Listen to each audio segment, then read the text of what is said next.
Hey, there's not much longer to bet on college football, so do it at MyBookie. Use promo code Gators on a deposit of $50 or more, and you can receive up to $200 in cash instantly to your MyBookie account.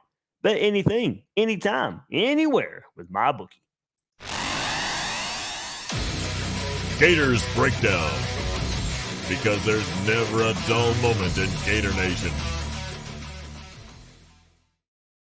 The Gators Breakdown podcast is ready to go. I'm your host, David Waters. You can find me on social media at GatorDave_SEC and at Gators Breakdown, bringing you this preview of Florida, Missouri this week in Columbia, Missouri. Night game. Might be a little cold in Columbia, Missouri. Gators got to go and take on the number 9 team in the college football playoff rankings in an 8-2 Missouri team. We'll get into their schedule so far this year, what they're bringing to the table, this opponent preview right here, and then a prediction later on in the episode as well. Key players, key stats to look out for with these Missouri Tigers. Everybody hit that like button. Subscribe to Gators Breakdown if you haven't done so yet. Hey, smash that like button right here on YouTube. It really, really helps us out. Subscribe on YouTube, your favorite podcast platform, all that good stuff. That really helps us, and it goes a long way in showing your support right here on Gators Breakdown. Of course, Gators Breakdown Plus. Link is in the description to join. You get extra episodes, access to the Discord server where we have chats there as well, newsletters, ad-free episodes, all that good stuff. Gators Breakdown Plus. And of course, when I'm not here on the podcast, check me out, gatorsbreakdown.com, to keep you updated right there on Florida Gators football. So let's get into it. These Missouri Tigers, number 9 in the country, hammered Tennessee last week in Columbia. This marks the highest spot in Tigers history in the college football playoff spot. Moved up 5 spots last week, so it's 3 spots higher than their previous ranking. So how did they get here? Let's go. They didn't start the season off on the dominating by any fashion. 35-10 win over South Dakota to start the year. Then 23-19 over Middle Tennessee. A 30-27, I believe that was a walk-off win versus Kansas State. Memphis, 34-27. Then 38-21 versus Vanderbilt before they then suffer their first loss of the season to LSU, 49-39. 38-21 victory over Kentucky. Then a 34-12 win over South Carolina. Then they go into Athens a couple of weeks ago. Everybody was looking at that. See if Missouri could kind of get over it. Played Georgia tough last year. See if they could get over the hump this year, but not. Georgia 30-21. I mean, Missouri's played them pretty much tougher than anybody else has this year except Auburn. And this was in Athens. So then they turn right around and just put it on Tennessee last week, 36-7. So 2 losses have been in SEC play, LSU and Georgia, by a combined 19 points this year. Missouri, man, really good team this year. Overall, pretty experienced team. That certainly lends itself into them coming into this game with an 8-2 record. So we will talk their offense first. So if you want to take a look at that and what they bring to the table on the offensive side, 26 total offense in college football, 5th in the SEC at 442 yards a game. Their scoring offense is 30th in the country, 6th in the conference with 32.8 points per game, basically 33 points a game there for Missouri. 64th rushing offense, but, oh, man, we'll get into that. That's picking up. 64th in the country is Missouri, 7th in the SEC, 159.5 yards a game. Passing offense is 22nd in the country, 5th in the SEC at 283, 10th in the country. Passing efficiency there is Missouri. So, hey, look, that's what you get right there with their offense. So, let's take a look. Some key players, but this offense, they've changed the offense. And I know this is a big topic in Gator Nation right now. If Billy Napier needs an offensive coordinator and all the talk that goes along with that. Well, Missouri did that last year. Eli Drinkowitz went and hired Kirby Moore. That is Kellen Moore's brother. Hired him from Fresno State. Big change for their offense. Last year, They were averaging 22 points a game, 369 total yards per game. That is up to 33 points per game this year and up to 444 yards per game now. So they increased in 11 points per game from last year and 75 yards a game. They ranked 31st in points per game, 26 in yards per game. This Missouri offense, first off, hey, look, they're just more explosive. And that's where it comes from. We talk about the importance of explosiveness in today's college football, and that's just basically what they are. They're more explosive. Of course, wide receiver Luther Burden, among the nation's best wide receivers, been used primarily in the slot this year. And that's a big change in this Missouri offense, lining up in the slot about 85% of the time this year, compared to just 13% last season. So they have identified. I mean, we already knew the special talent he was, but they found a new quote unquote new role for him this year. 13% in the slot last year, 85% this year. So they're just looking the ways to get the ball in his hands faster and then let him do the rest. He's just an aggressive and design play caller is more. Design is much more aggressive with him. They pass the ball down the field, not much short passes. Moore's brought, when they do pass short, it's a similar short game concept than what they've had. But now to go down the field, route combinations that have managed to free up Burden, and then along with Nathaniel Pete, Theo Weiss Jr., Marquise Johnson. Moore does a great job of utilizing the players in their offense now, in their passing game now, to either directly benefit the receiver that catches it, by the route combination. So they'll send some guys down the field and somebody like Luther Burden in the slot, right there in the middle of the field. Everybody else is down the field. He catches, breaks a tackle. He's off to the races. So that's what you look for now in their offense. A lot of motion. You see it here in this offense, but it's like you do Florida, they will use motion to kind of confuse the defense. But, man, of course, if you got Burden, that's a distraction there. So him in the slot, you'll see him move around. But yeah, you'll see it. Yeah, you'll see it.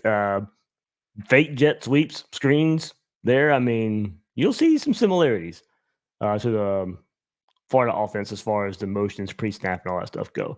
In terms of play calling, Moore's not really leaning on play action like Missouri did in the past. Only Brady Cook, their quarterback, 26.5% of his dropbacks feature play action. But 12% feature some sort of screen action. So he loves attacking the middle of the field. When you got a weapon like Burden, there you go. You'll see that. Of course, the big headline coming into this game, though, the Missouri running back Cody Schrader, walk-on transfer from Truman State in Kirksville, Missouri, rushed for 205 yards last week versus Tennessee. Only two SEC players have rushed for more yards in a game this season. I'm going to repeat that. He had 205 yards versus Tennessee last week. Only two SEC players have rushed for more yards in a game this season. Want to guess those two?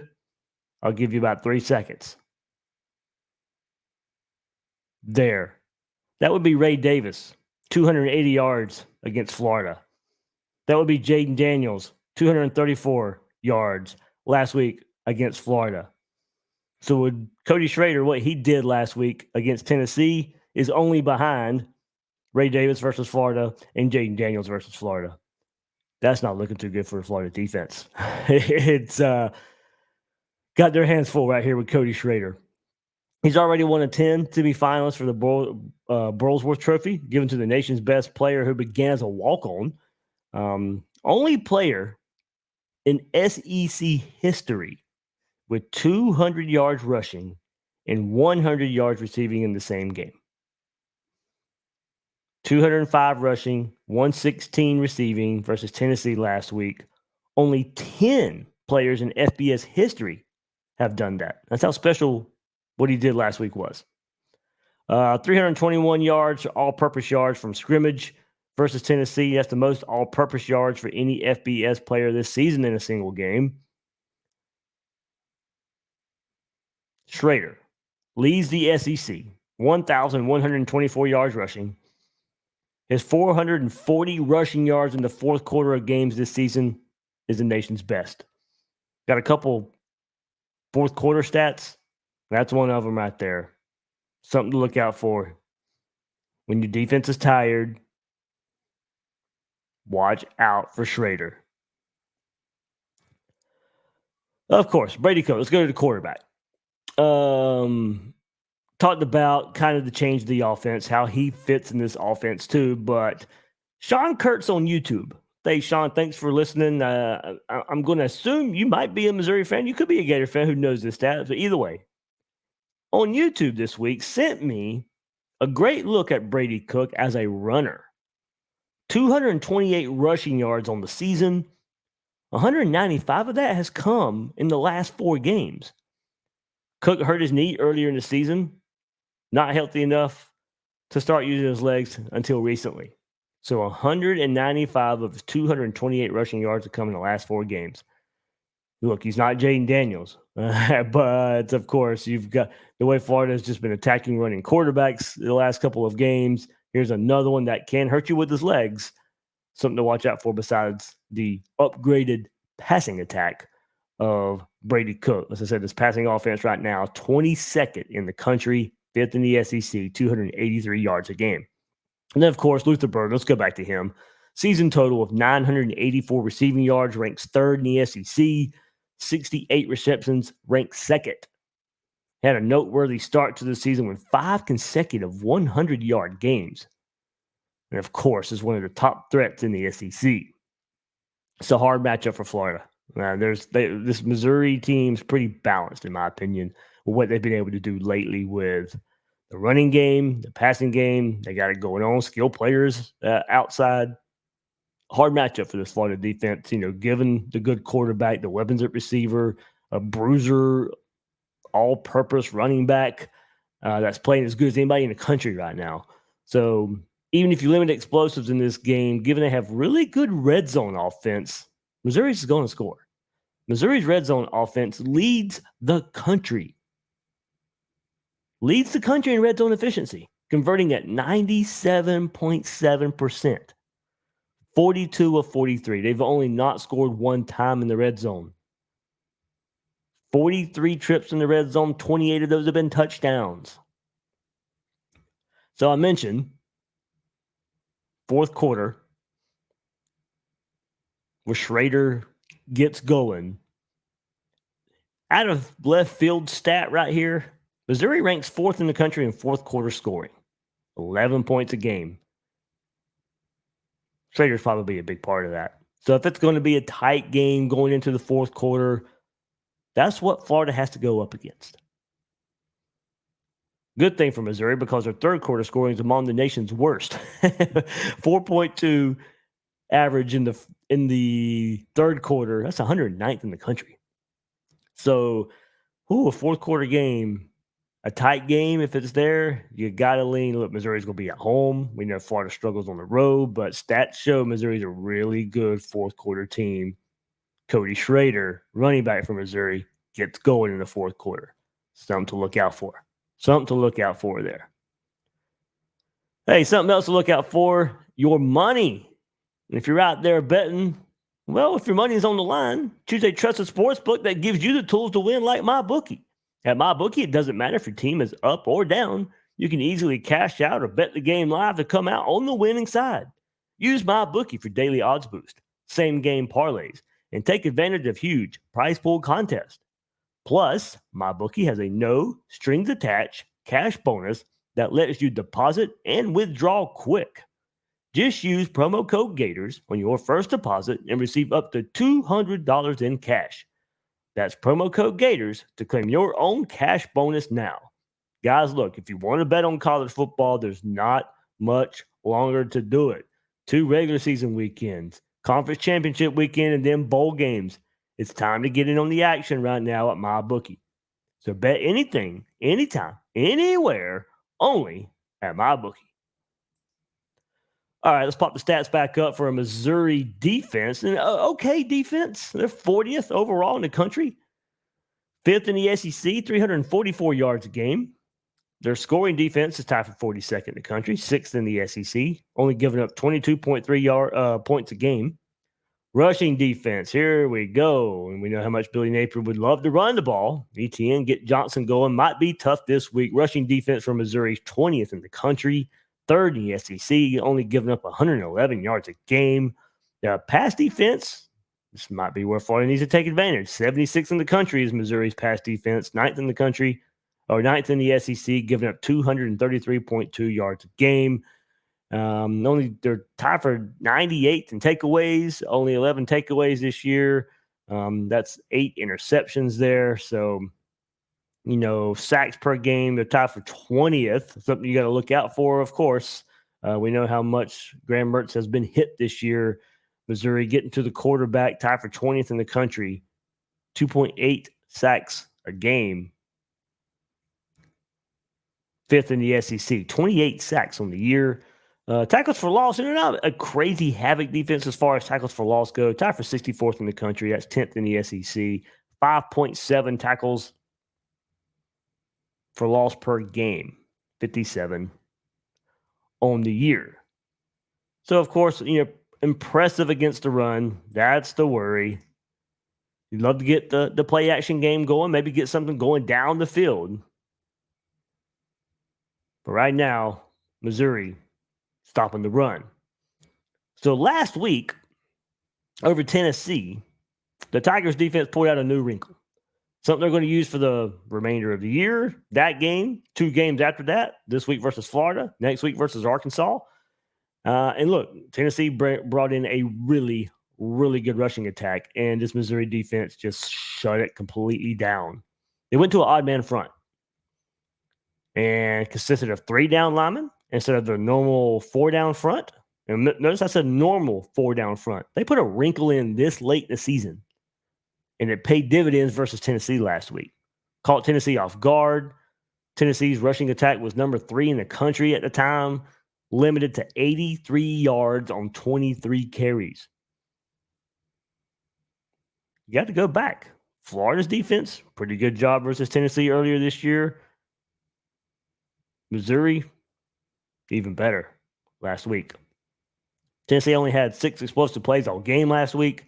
That's the fewest the Tigers have allowed in a game all year. So they're coming off one of their best, if not best, defensive performance given who the opponent was.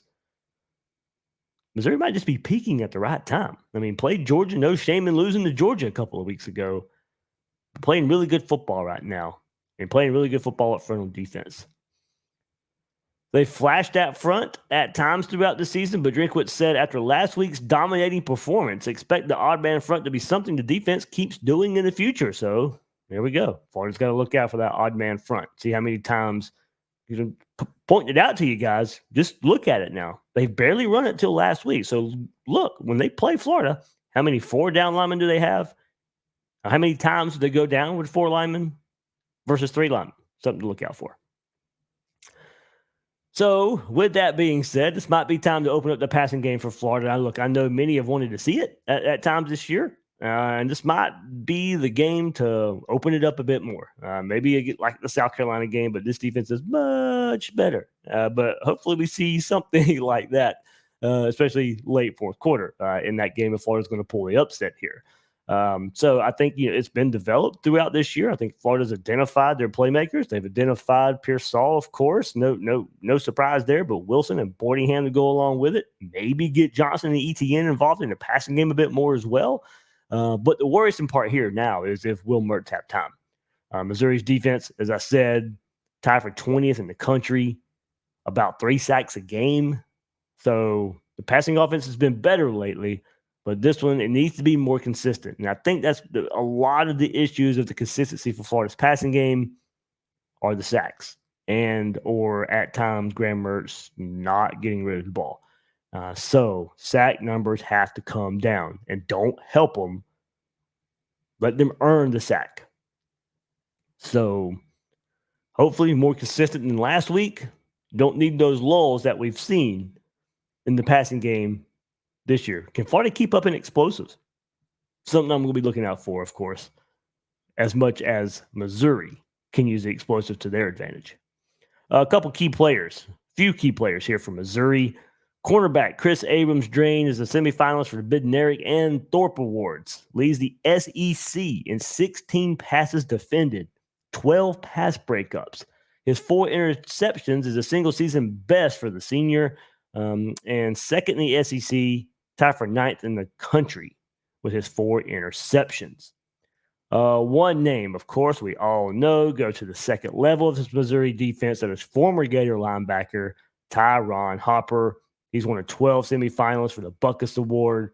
He's caused havoc on the field all season for Missouri, leading Missouri with 53 tackles, 6 for a loss, 3 sacks, 6 quarterback hurries, 3 pass breakups.